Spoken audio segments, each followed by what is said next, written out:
Cristiano Ronaldo, the greatest name in football for many, the true king. One of the best players that has ever existed. Leader, champion, global icon, an athlete who conquered the world's greatest championships and wrote his name in the history of the sport. This is episode 4 of a series that tells the entire life of Cristiano Ronaldo.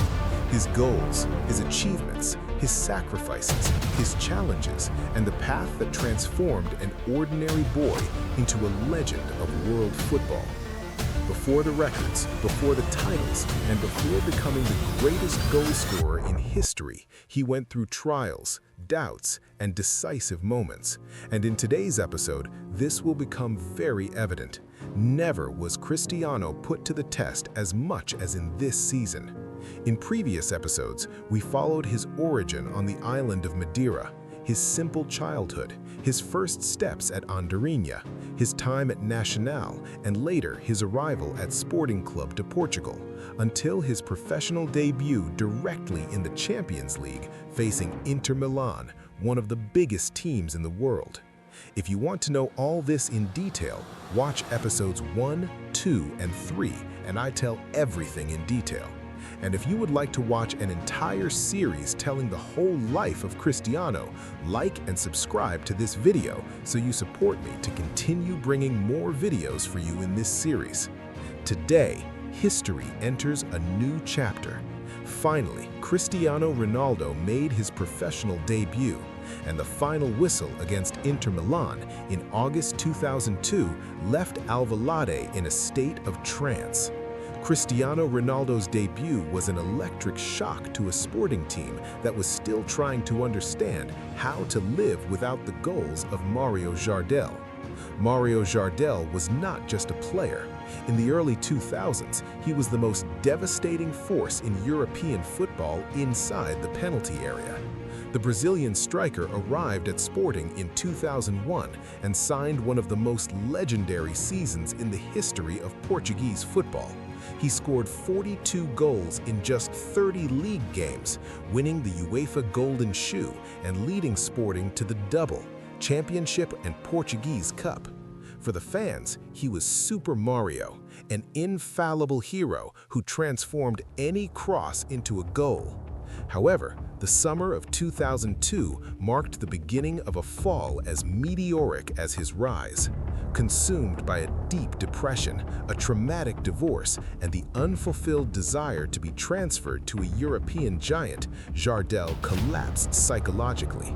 He refused to show up for the preseason, fled to Brazil, and left Sporting orphaned of its greatest symbol on the eve of the Champions League qualification. It was this empty throne and the crisis of an icon in self-destruction that forced coach Laszlo Bologna to look at the youth ranks, opening the way for the young Cristiano Ronaldo to take on a responsibility that in normal times would still take years to arrive. The next morning, the newspaper stands in Lisbon displayed the face of that 17-year-old kid.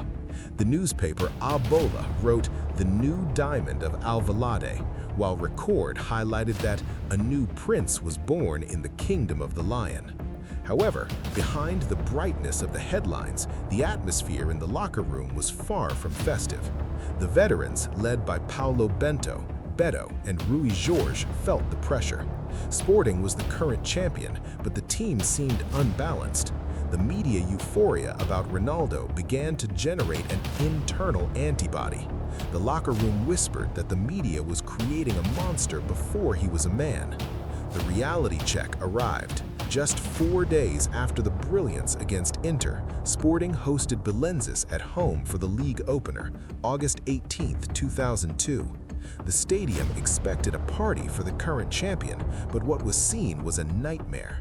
Cristiano started on the bench, watching a pale performance from Sporting. When he entered at the 62nd minute, Alvalade roared, but the magic did not appear. Belenenses won 2-1. The media backlash was merciless. The honeymoon ended in an instant.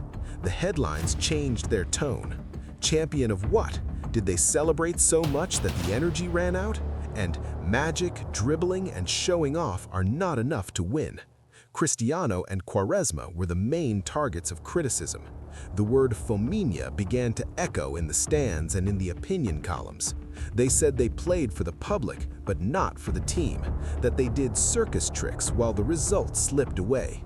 Behind the scenes, the fury of the veterans and the fear of the lone. In the locker room after the defeat against Belenenses, the atmosphere was of war. Paulo Bento, known for his tactical demands, did not hold back. Heated discussions took place about the need to play simple. For Cristiano, that was a blow. He heard rumors in the hallways that Sporting's management, pressured by the poor results, was considering hiring an experienced striker and loaning Ronaldo to a smaller club like Academica or Alverca for him to gain maturity. This fear of being discarded by the club he loved so much turned into a sickly obsession. Cristiano began to feel that his body was his only ally. Every night at the Alcachete Academy, when the lights went out, he jumped out of his bedroom window. He went to the gym in secret since the doctors forbade him from training heavy due to his very fragile body. In the darkness, he tied lead weights to his ankles and practiced dribbles and sprints. He told himself that he needed to be the strongest, the fastest, so that no one would have the courage to send him away. But what was already bad was about to get worse: the descent into hell at San Silao. The sequence that followed was a torture for the young Ronaldo. In the second round against Inter Milan in San Silao on August 27, 2002, the return match where the boy made his debut and demonstrated a high level, he entered at the 60th minute but saw Sporting be eliminated with a dry 2-0. The Champions League was a dead dream. After the traumatic fall against Inter Milan, Sporting had no time for mourning. The Portuguese champion was pushed into the UEFA Cup, a competition that at the time sounded like a punishment for a club plunged into chaos, as if it were a second division of the Champions League. September 19, 2002. The old Estadio José Alvalade was not a stage for party, it was an arena of judgment. Sporting, the current Portuguese champion, entered the field for the UEFA Cup, carrying the weight of a disastrous start to the season. Without Mario Jardel and plunged into 9th place in the National League, the team was a shadow of what it had been months before. The opponent was Partizan Belgrade, a pragmatic, aggressive Serbian team ready to exploit the exposed flesh of a wounded lion. The match began as a bad omen of disaster. Right at the 11th minute, Vukic froze Alvalade by opening the score for the visitors. Sporting seemed anesthetized, lost on the field, but Tonito, at the 25th minute, pulled off an equalizer that brought a brief survival to the stands. But the illusion was short-lived. At the beginning of the second half, Chakar made it 1-2, and desperation took hold of Laszlo Bologna. It was there, in that moment of agony, that the coach played his last card, the young number 28, Cristiano Ronaldo. Cristiano entered at halftime, replacing Carlos Martins. He stepped onto the electric grass with the world in his eyes and a blind will to prove that he was the savior. But what was seen between the 45th and 60th minute was the brutal clash between the ego of a prodigy and the hierarchy of an iron locker room. Cristiano received the ball on the left, and instead of crossing or organizing the play, tried to run over the Serbian defense alone. He faced 2, 3, 4 defenders, feints, step-overs, but loses the ball. Partizan counterattacks, and the stadium begins to boil. It was then that the internal conflict exploded before everyone's eyes. Paulo Bento, the captain without an armband and the general of the midfield, did not accept a kid playing with fire while the house was burning. The broadcast audio and field reports confirmed the acid atmosphere. Bento gestured furiously, shouting cruel words to the youngster. "Pass the ball, damn it! This isn't the school playground," echoed on the pitch. Cristiano, with the arrogance necessary for those destined for greatness, ignored him. He wanted the goal of salvation, but his individualism began to fatally hurt the collective. Rui Jorge, the left back, was exhausted from running for two. He moved up to support, and when Cristiano lost the ball, he found himself abandoned on the field. The tactical fight was clear, the efficiency demanded by the veterans against the obsessive aesthetics of Cristiano. The critical analysis of that night was merciless. They said Cristiano suffered from an excess of dribbling and a deficit of vision. He was the player who enchanted the eyes but irritated the scoreboard. While he tried his play of his life, partisan, crafty, and lethal, took advantage of the holes left by a boy who did not understand that professional football does not forgive selfishness.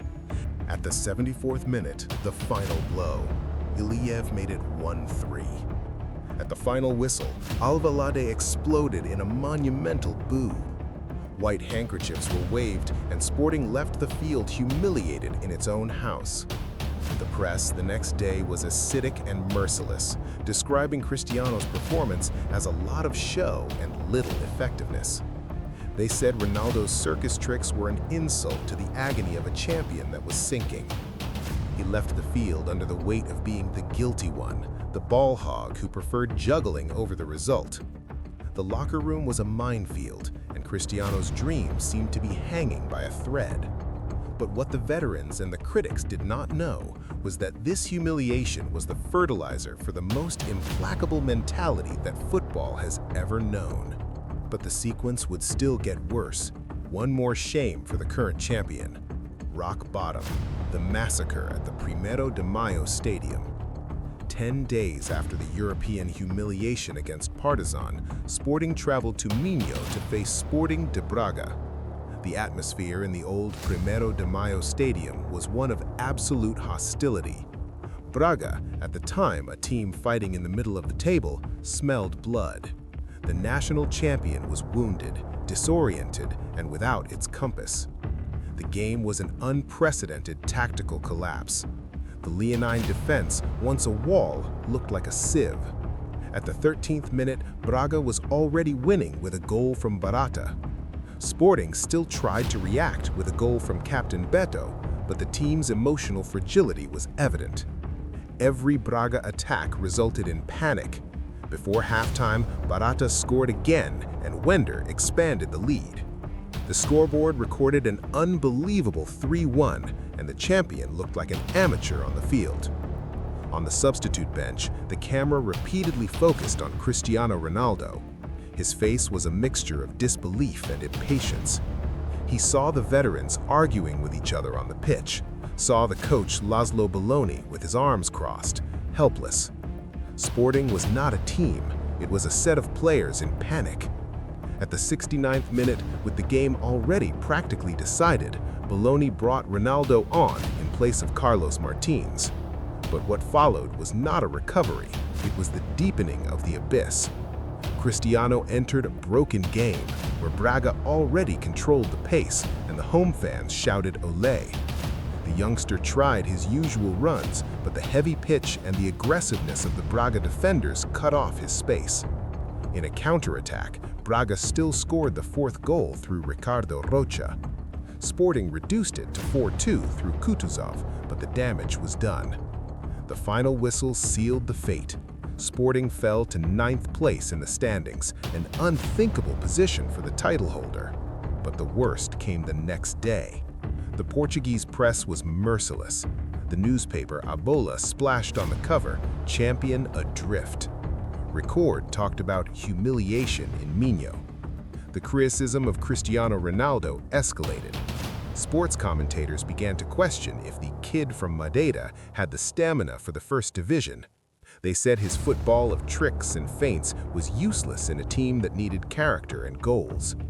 It was in this week, after the Braga disaster, that the rumors of a loan gained more strength. It was said that Ronaldo would be loaned in January to learn how to play men's football. Alone on the bus back to Lisbon, Cristiano faced the greatest silence of his life. The dream that seemed so close after the Inter game now seemed to be slipping through his fingers. He knew that the next opportunity would very likely be the last before being discarded by the club. And to seal the hell that Sporting and Cristiano went through, he would still see one last defeat. One of those where they even tasted victory, but saw it slip through their fingers. The Inferno of Belgrade.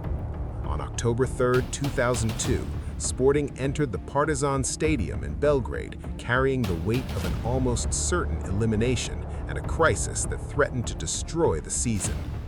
After the 3-1 defeat in Lisbon, few believed in a turnaround. The atmosphere in the Serbian capital was terrifying. It was in this war scenario that Laszlo Bologna made the riskiest decision of his career, launching Cristiano Ronaldo as a starter for the first time in European competitions. For many, it was a sacrifice. For Cristiano, it was the opportunity to prove that his place was not on the bench, nor on a loan to a small club. This game was the last chance, a game where he could show who he was. From the opening whistle, it was clear that we would see a different Cristiano Ronaldo. The youngster did not enter for empty showmanship. He came to fight, compete, and decide. At the 13th minute, Tonito opened the scoring. Sporting believed. The game turned into a brutal physical battle. The Serbian defenders, realizing that all danger flowed through the number 28, tried to intimidate him with hard tackles, constant fouls, and successive provocations. But something had changed in Cristiano's mindset. He fell, got up without complaining, and asked for the ball again. He played for the collective, helped Rui Jorge with defensive coverage, and was the engine of every counterattack. At the 55th minute, Cristiano silenced part of the stadium with a play of pure intelligence, speed, and maturity. He received the ball on the wing, charged at the defender, won the one-on-one with authority, and at the exact moment delivered an assist in the form of a millimetric cross to Vitaly Kutusov, who finished to make it 2-0. It was Cristiano Ronaldo's first official assist in professional football, a symbolic, discreet, yet historic moment. Everything was heading toward victory. They just had to hold the game, and at least they would have an advantage in penalties. But rock bottom had not yet been reached.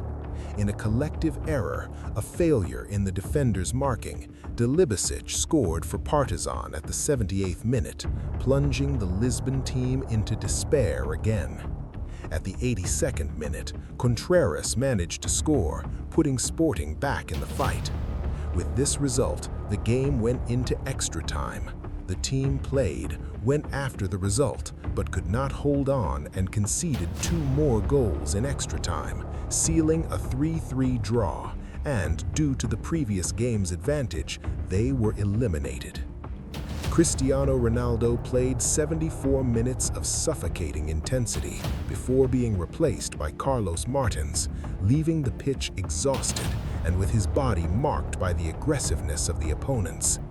In extra time, without its main playmaker on the field, Sporting ended up yielding to fatigue and the hostile environment, sealing the final result at 3-3 and guaranteeing the Serbians' advancement. Sporting was out of Europe, out of the second division of the champions, but in the Belgrade locker room, the atmosphere was different from Braga. There were no shouts of accusation. While Cristiano caught his breath, the veterans, including the rigorous Paulo Bento, looked at him with a new level of respect. He had proven he could be a starter in a European hell, that he knew how to suffer, and that his talent was accompanied by unusual courage. That night in Serbia, the lone rumor died once and for all. Sporting had been eliminated. The fans were still furious, but they had discovered that their diamond no longer needed to be polished on the bench. Cristiano Ronaldo was ready. There was light at the end of the tunnel. The game against Moreirense 4 days later would be just the confirmation of what the Serbians had already felt on their skin. A star had just taken command. But it was from these hard blows that Cristiano would be reborn. On Monday night, October 7, 2002, Estadio José Alvalade breathed a heavy and melancholy atmosphere. Only 10,000 fans showed up to see Sporting face the newly promoted Moreirense. The club was wounded, eliminated from Europe, plunged into 9th place in the league, and with coach Laszlo Bologna walking on burning coals. Losing to a team that had just arrived from the 2nd division would be unforgivable. It was win or be fired. The media was relentless, stating that this was the last opportunity for the coach and that Sporting was a ship without a rudder. But behind the scenes, something had changed. Cristiano's courageous performance in Belgrade had convinced Bologna. For the first time in his life, at age 17, Cristiano Ronaldo would be a starter in a national championship game. Before the opening whistle, in the stands, a figure watched with her heart in her hands, Dona Dolores Aveiro. She knew what her son had gone through, the nights of solitary training in the gym, the criticism for being a ball hog, and the constant fear of being loaned out. That night, Cristiano wasn't just playing for 3 points. He was playing for his stay in the elite. Either from this game he would go to a 2nd division team, or he would remain standing among the champions. The game started tense, but at the 34th minute, time seemed to stop. Cristiano received the ball even before the midfield. With a subtle heel touch, he spun and began a run that would be etched in history. He accelerated like a lightning bolt, leaving the first defender behind. A second opponent tried the tackle, but was beaten by a disconcerting body feint. Cristiano invaded the box, faced goalkeeper João Ricardo, and with frightening coolness, chipped the ball over him. Alvalade exploded. In a gesture of pure liberation, Cristiano Ronaldo ran to the corner flag, took off his shirt, and let out a scream that came from the depths of his soul. It was not just the celebration of a goal, it was a cry of, "I am here." Finally, Cristiano scored his first goal, just the first of the greatest goal scorer of all time. The referee showed him the yellow card, but nobody cared. The kid from Madeira had just scored his first goal as a professional. Sporting was transformed. Anxiety gave way to confidence, but Cristiano wanted more.